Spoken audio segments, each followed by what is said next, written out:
Una 26enne, Vanessa Zappalà, è stata uccisa con diversi colpi di arma da fuoco la notte scorsa mentre passeggiava in compagnia di amici sul lungomare di Aci Trezza, frazione marinara di Aci Castello nel Catanese.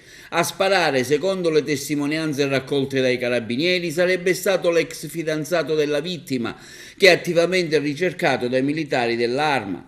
La sparatoria è avvenuta verso le 3 della notte scorsa, vicino al porticciolo del lungomare di Aci Trezza, una frazione marinara dove Verga aveva ambientato i suoi malavoglia. La vittima era in compagnia di alcuni amici quando l'ex fidanzato, con il quale aveva già interrotto la relazione in maniera brusca, si è presentato, pare chiedendo un chiarimento, e le ha sparato diversi colpi di arma da fuoco, uccidendola. Nella sparatoria è rimasta ferita di striscio alla spalla anche un'amica della vittima. Sul posto sono immediatamente intervenuti diverse ambulanze, carabinieri della stazione di Aci Castello, della compagnia di Aci Reale e del comando provinciale di Catania, che hanno avviato immediatamente le indagini.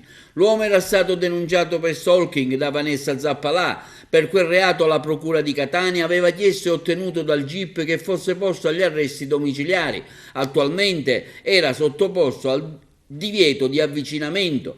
Principessa, sarai l'angelo più bello, non mi può più pace, quante volte ti mandavo messaggi, stai attenta Vanè, Vanè ho paura, e tu, tranquilla, non mi fa niente, è solo geloso. Facevi casa e lavoro, una ragazza tranquilla, buona, gentile, educata, ha senso di vuoto, di angoscia, così sui social network dove monta il dolore e la rabbia per la sua uccisione. Un'altra ragazza su TikTok, in un montaggio di foto della 26enne, scrive: principessa, mia dolcissima, come farò a non vederti più? Con chi parlerò la sera dal balcone? Attacca insultando l'ex fidanzato. Bastardo, maledetto, hai tolto la vita a una ragazzina.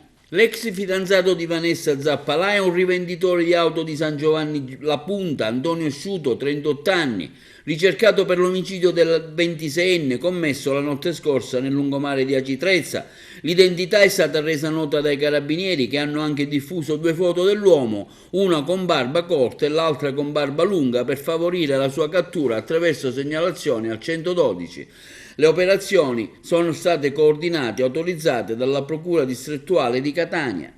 I carabinieri del Comando Provinciale di Catania, coordinati dalla Procura distrettuale etnea, stanno tuttora ricercando Sciuto Antonino, 38enne di San Giovanni La Punta, resosi responsabile nella nottata odierna sul lungomare di Aci Trezza dell'efferato omicidio di una giovane 26enne, precedentemente sua fidanzata, colpita da numerosi colpi di arma da fuoco. Il presunto colpevole, a seguito di una denuncia presentata dalla vittima, era già stato tratto in arresto dai militari della stazione di Trecastagni in linea con le disposizioni della Procura di Catania nel giugno scorso. Nella circostanza il soggetto si era reso responsabile, tra l'altro, di maltrattamenti in famiglia e atti persecutori. Successivamente tradotto agli arresti domiciliari, era stato scarcerato dal GIP, che ne aveva disposto la misura cautelare del divieto di avvicinamento.